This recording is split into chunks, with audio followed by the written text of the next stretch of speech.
आप सभी का हमारे चैनल नेक्स्ट 9 न्यूज में। भारत की कोकिला कही जाने वाली लता मंगेशकर आज की इस हालत में है कि वो आईसीयू में भर्ती है।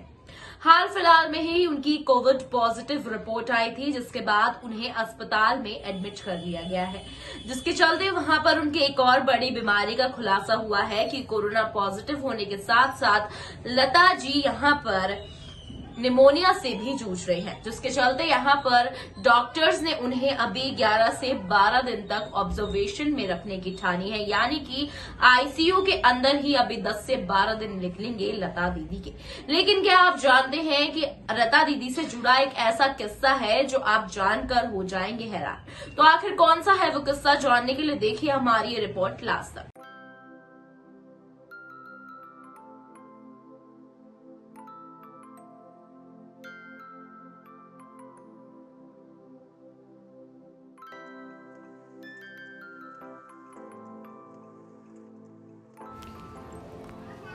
लता मंगेशकर एक बेहतरीन गायक है और इस समय वह कोरोना संक्रमित हो चुकी हैं।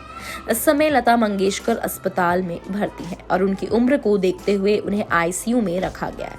हालांकि डॉक्टर्स का कहना है उनमें लक्षण हल्के हैं और वह पहले से बेहतर है। वहीं अब कई लोग उनके ठीक होने की दुआओं में लगे हैं। लता के देश ही नहीं विदेशों में भी इतने चाहने वाले मौजूद हैं कि उनकी आवाज का जादू चारों दिशाओं में गुंजयमान है। लेकिन क्या आप जानते हैं कि एक बार फिर लता मंगेशकर को मारने के लिए जहर दिया गया था?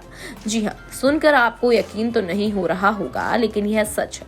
लता मंगेशकर के बारे में हमेशा से यह चर्चा रही है कि जब वह 33 साल की थी तो उन्हें किसी ने जहर देकर मारने की कोशिश की थी। जी दरअसल आजकल लता मंगेशकर अब फिल्मी दुनिया से दूर रहती हैं। हालांकि एक बार उन्होंने मीडिया को दिए गए एक इंटरव्यू में बताया था कि जिसमें उन्होंने सब कुछ बताया था। लता मंगेशकर ने एक इंटरव्यू में कहा था कि हम मंगेशकर्स इस बारे में बात नहीं करते क्योंकि यह हमारी जिंदगी का सबसे भयानक दौर था।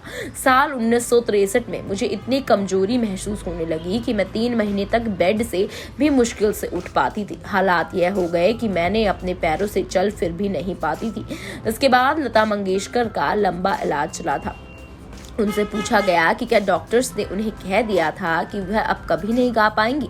इसके जवाब में लता मंगेशकर ने कहा, यह सही नहीं है। यह मेरे धीमे जहर के इर्द गिर्द बुनी गई एक काल्पनिक कहानी है। डॉक्टर ने मुझे नहीं कहा कि मैं कभी नहीं गा पाऊंगी।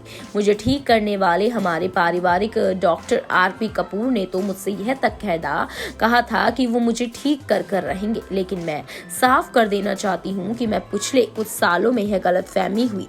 मैंने अपनी आवाज नहीं खोई थी। लंबे इलाज के बाद वह ठीक हो गई थी। उन्होंने कहा, इस बात की पुष्टि हो चुकी थी कि मुझे धीमा जहर दिया गया था।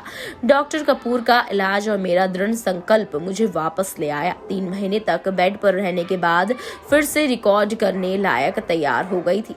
लता मंगेशकर की माने तो उनकी रिकवरी में मजरूह सुल्तानपुरी की अहम भूमिका है। वे बताती है, मजरूह साहब हर शाम घर आते और मेरे बगल में बैठकर कविताएं सुनाकर मेरा दिल बहलाया करते थे। वे दिन रात व्यस्त रहते थे और उन्हें मुश्किल से सोने के लिए कुछ वक्त मिलता था, लेकिन मेरी बीमारी के दौरान वे हर दिन आते थे। यहाँ तक कि मेरे लिए डिनर में बना सिंपल खाना खाते थे और मुझे कंपनी देते थे। अगर मजरूह साहब न होते तो मैं उस मुश्किल वक्त से उबरने में सक्षम न हो पाती। जब लता जी से पूछा गया कि कभी इस बात का पता चला कि उन्हें जहर किसने दिया था, तो उन्होंने जवाब में कहा, जी हाँ, मुझे पता चल गया था, लेकिन हमने कोई एक्शन नहीं लिया क्योंकि हमारे पास उस इंसान के खिलाफ कोई सबूत नहीं था।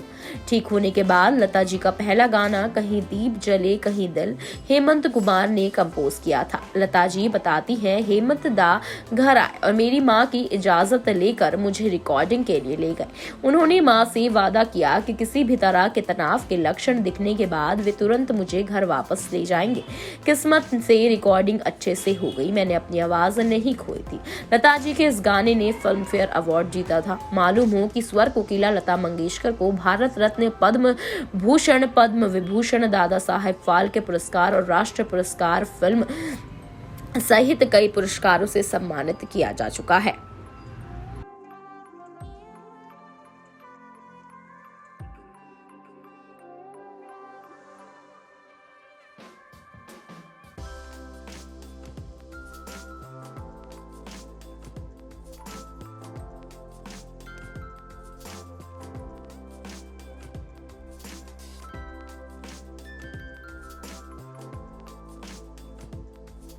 तो दोस्तों आपने देखा कि किस तरह लता दीदी का एक यूं किस्सा है कि उनको कभी किसी ने मारने के लिए जहर दिया था। हालांकि ये किस्सा अभी तो सच साबित नहीं हुआ है, लेकिन हाल फिलहाल में लता मंगेशकर की ऐसी हालत है कि वो फिलहाल कोविड की वजह से आईसीयू में एडमिट है। उनकी हालत अभी स्थिर नहीं बताई जा रही है। अब ये देखना काफी ज्यादा सीरियस होता जा रहा है कि आखिर लता दीदी की हालत में कब सुधार आएगा, कब उन्हें आईसीयू से बाहर निकाला जाएगा। तो आपको रिपोर्ट कैसी लगी कमेंट करके जरूर बताइएगा। वीडियो को लाइक और शेयर करना ना भूलें।